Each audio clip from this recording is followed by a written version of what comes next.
One day, Thomas was at the junction when Gordon shuffled in with some trucks.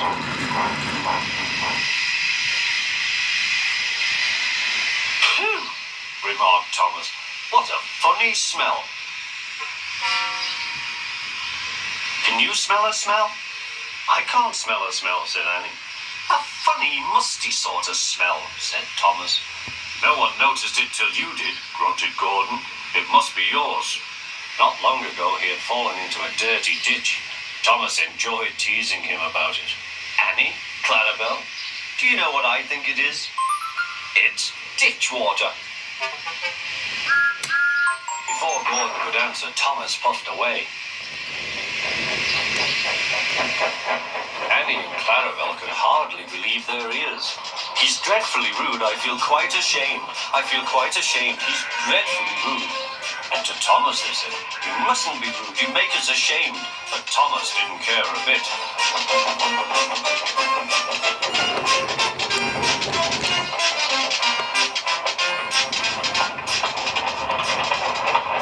"That was funny. That was funny," he chuckled. He felt very pleased with himself. Annie and Clarabelle were deeply shocked. They had great respect for Gordon, the big engine.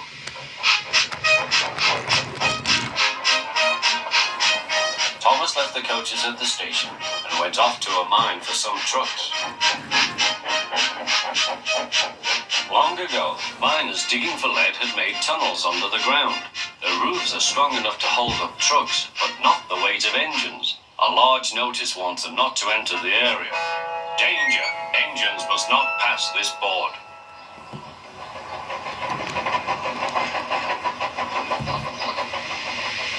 Silly old board, thought Thomas.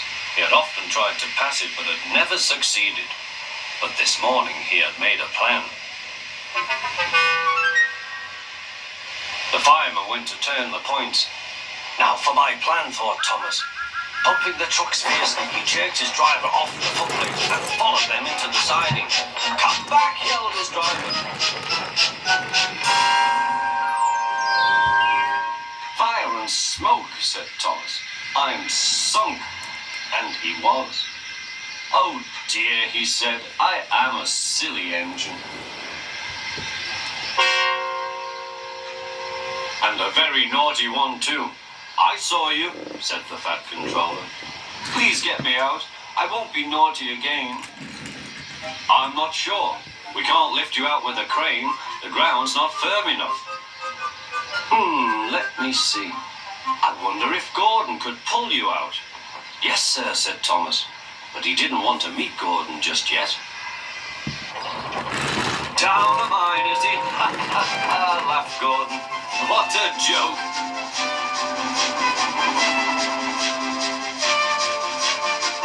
"Poop, poop, little Thomas. We'll have you out in a couple of puffs."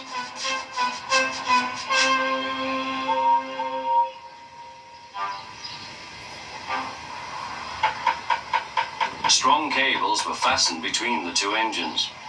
"Are you ready? Heave!"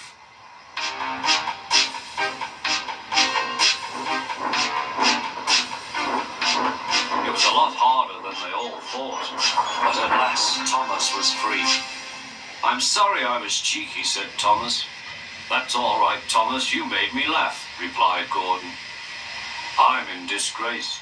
"So am I," said Thomas. "Why, so you are, Thomas. Shall we form an alliance? You help me, and I'll help you." "Right you are," agreed Thomas. "Good, that's settled," rumbled Gordon. And buffer to buffer, the Allies puffed home.